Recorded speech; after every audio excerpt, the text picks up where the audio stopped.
Schlagzeug oder mit einem speziellen Instrument? Ja, mit dem Waschbrett. Wie, mit deinem Bauch oder? Nee. Zeig mal hoch. Du hast aber normalerweise Fingerhüte dabei. Hast du die jetzt auch? Ja, nur die sind noch nicht auf der Bühne. Sind sie denn? Unten in der Kiste. Okay, dann sind wir jetzt ganz gespannt auf Conny. Da kommen die Fingerhüte.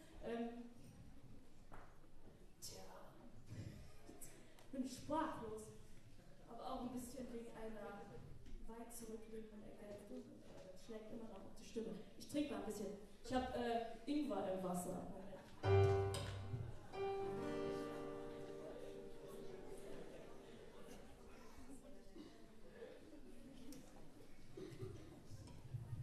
Okay, Attacke.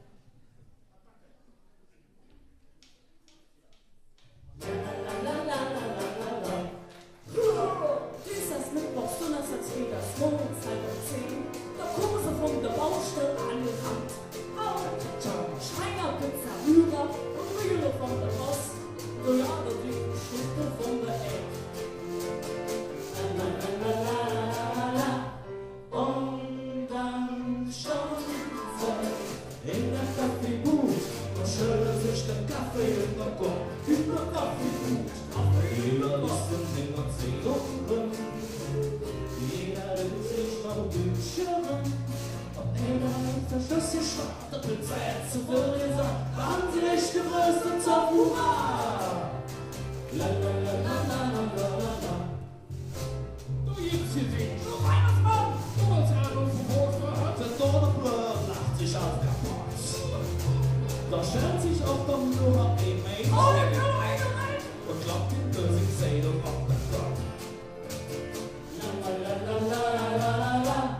Und dann stand sie in der Kaffeebude und schüttelt sich den Kaffee in den Kopf. In der Kaffeebude, bis sie sich dann endlich einig sind. Jeder ist der singt Nummer.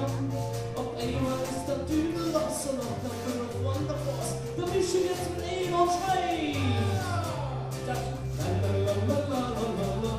Typ wer? Also, der Pizzajahr ist der dumm und wäscht den blöden Kaffeekopf und schüttelt dann den Kaffee in der Pfütze. Dann rühren wir Bacon in den Stubbein und Tickets von so Regen und Postmann Zucker hinter der Brühe spritzt. Der Kaffeemann rührt. Jetzt ist Schluss, aber ist auch Regen zu Hus. Und bringt den blöden Apfel für sie Putz. Die Jungen loben sich gut an und stellen sich so langsam an, bis alles wieder bleibt und so was. La la la la la la la la.